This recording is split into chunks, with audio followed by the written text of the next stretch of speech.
Bienvenidos a Enlazando Acordes, un espacio dedicado a la música en Cáceres. En el programa de hoy contaremos con Miguel del Barco Díaz, clavecinista, organista e investigador. Bienvenido, Miguel. Muchas gracias.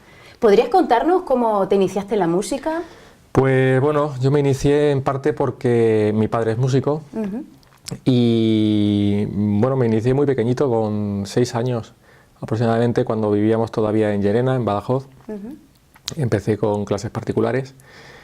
En el año 80 toda la familia nos trasladamos a Madrid y ya ingresé en el conservatorio ese mismo año, en el entonces conservatorio superior, porque no había separación de grados como hoy en día, con lo cual íbamos todos ya desde el principio al superior. Y bueno, en principio empecé como casi todos, el solfeo, instrumento, que en el caso nuestro pues fue el piano. Mi padre es organista y entonces todos empezamos por el piano, mis 2 hermanos también.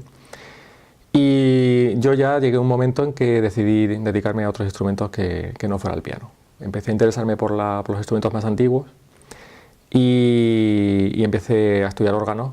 Esa fue la primera titulación, y luego ya cuando al acabar órgano hice la carrera de clave. Entonces tu carrera se centra en la música antigua, sí, principalmente. Sí, sí. ¿Qué es la música antigua y por qué te decantaste por esa rama? Bueno, la mal llamada música antigua, porque a mí nunca me ha gustado ese término porque no define realmente lo que es.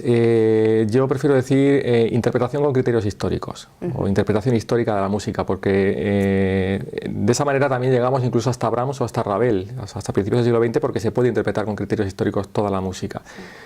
Lo que hoy se conoce como música antigua está centrado sobre todo en la música desde la Edad Media prácticamente hasta el Barroco, incluso tocando un poco a Mozart. Consiste fundamentalmente en lo que digo, interpretar con criterios históricos instrumentos originales. Obviamente muchos de ellos son copias de originales, pero copias lo más fieles posibles. Utilizar afinaciones y temperamentos originales. Utilizar siempre que se puede partituras originales también, porque cambia mucho el concepto de la música de ver un manuscrito o una edición original a una edición moderna. Y por supuesto también investigar sobre la forma de interpretar de esas épocas, por supuesto teniendo siempre claro que nunca vamos a tocar como se tocaba hace 200 años, eso es impensable, ¿no? Pero sí que nos podemos acercar bastante. Entonces eso le confiere a cada interpretación un sentido totalmente diferente. Hay mucha gente, grandes músicos, que han tocado música de 3 siglos de diferencia, pero la sonoridad era siempre la misma. Era su criterio a la hora de tocar y tocaban igual a Beethoven que tocaban a Bach, ¿no? Y eso es totalmente diferente, son épocas diferentes, formas de pensar diferentes y lenguajes musicales diferentes. Claro, entonces imagino que con esa diferencia de criterios, para poder formar tu propio criterio de acuerdo a esa rigurosidad que se requiere, histórica, habrás tenido que estudiar con muchos maestros diversos de varios países. Sí, no me he diversificado demasiado porque ni hay que estudiar con muy poquitos ni hay que estudiar con demasiados, porque al final no tienes una idea clara. Sí que más o menos he ido seleccionando lo que a mí me gustaba. Por ejemplo, en mi época ya final de carrera, ya empezó en España bueno, empezamos a tener cursos abundantes de música antigua, cosa que antes el que quería hacerlo se tenía que ir a Holanda o a Francia o a Alemania, ¿no? Con lo cual ya pudimos contactar con maestros extranjeros y además de renombre. Eso a mí me hizo, por ejemplo, tampoco tener una necesidad imperiosa de tener que salir al extranjero. Yo, por ejemplo, en el mundo del clave tuve como profesor a Tony Millán, que está reconocido como uno de los grandes clavecinistas europeos, y estaba en Madrid. Él es profesor en Madrid, y yo la verdad que todo lo que he aprendido con él, vamos, lo he aplicado incluso al órgano también, ¿no? El clave y el órgano son instrumentos muy afines, han tenido 3 siglos de repertorio prácticamente igual. Y por lo tanto se pueden aplicar conceptos de uno al otro sin problema. En el mundo del órgano también, yo estudié, aparte de la carrera que hice en Madrid con Anselmo Sernal, estudié luego en Barcelona un posgrado con Montserrat Torrent, que está también considerada una de las grandes organistas vamos, no solamente de Europa sino del mundo, sobre todo especializada en música española antigua. También estuve en Alemania un tiempo con Hubermeister.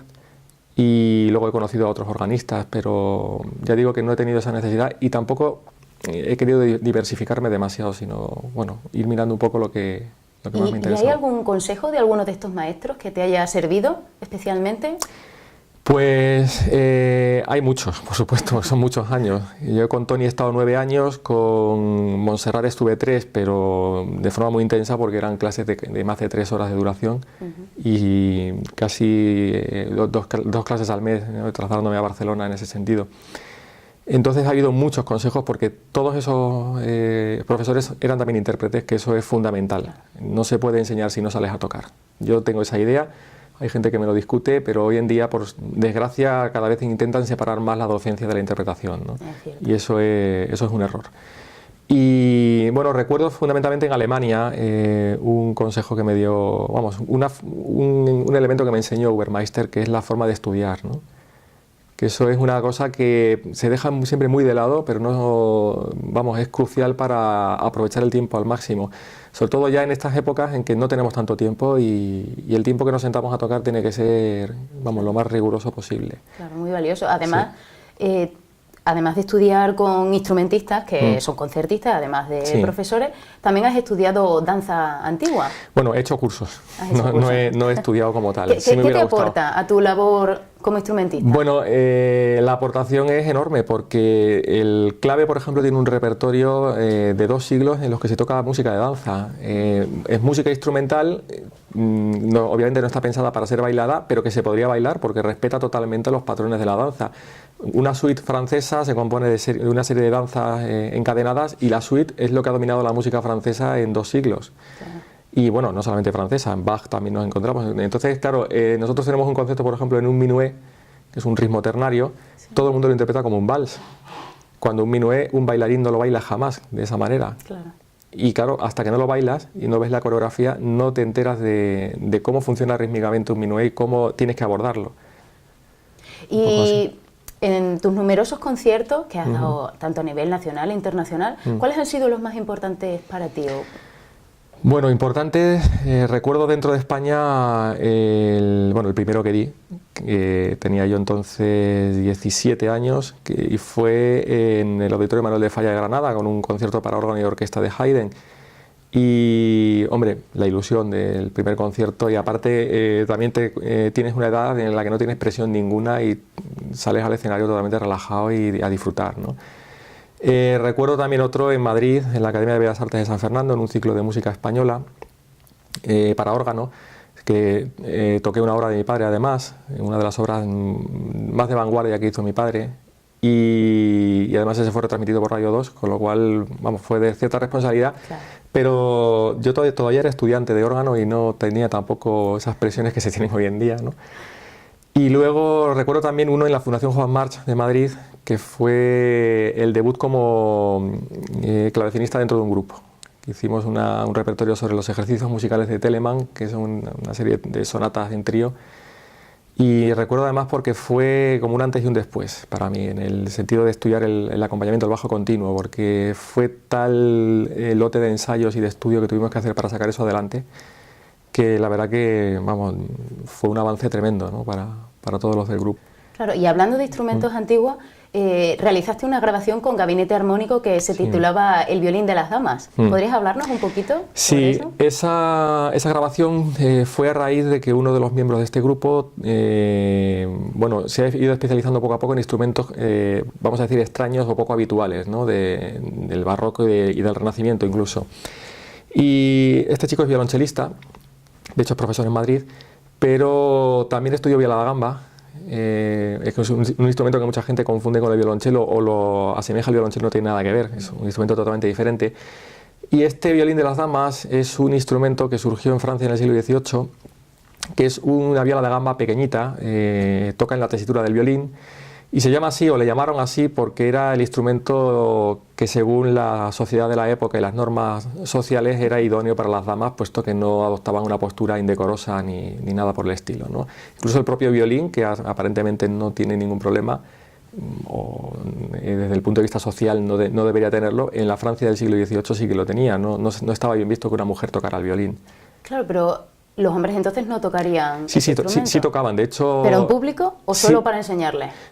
No, también en público. De hecho, generalmente ese instrumento lo tocaban los violagambistas. Es un instrumento de la misma familia, una afinación muy parecida, lo único que, claro, las distancias son más pequeñas. Este instrumento viene a ser de ese tamaño, ¿no? Se coge sobre las rodillas y la verdad que da la sensación de que tienes a un niño en brazos, ¿no? Cuando lo tocas. Pero sí había hombres. De hecho, la mayoría de las obras, o casi todas las obras que se grabaron eran de hombres, de compositores. Además de a la investigación, a la interpretación, también te dedicas a la educación, ¿verdad? Sí, yo soy profesor en Cáceres, sí. ¿Y qué impartes en Cáceres? ¿Qué asignatura? Bueno, voy variando un poco todos los años, pero básicamente órgano, clave y historia de la música. Luego también hay años que tengo que dar música de cámara o piano complementario, etcétera. Pero vamos, la base son esas tres.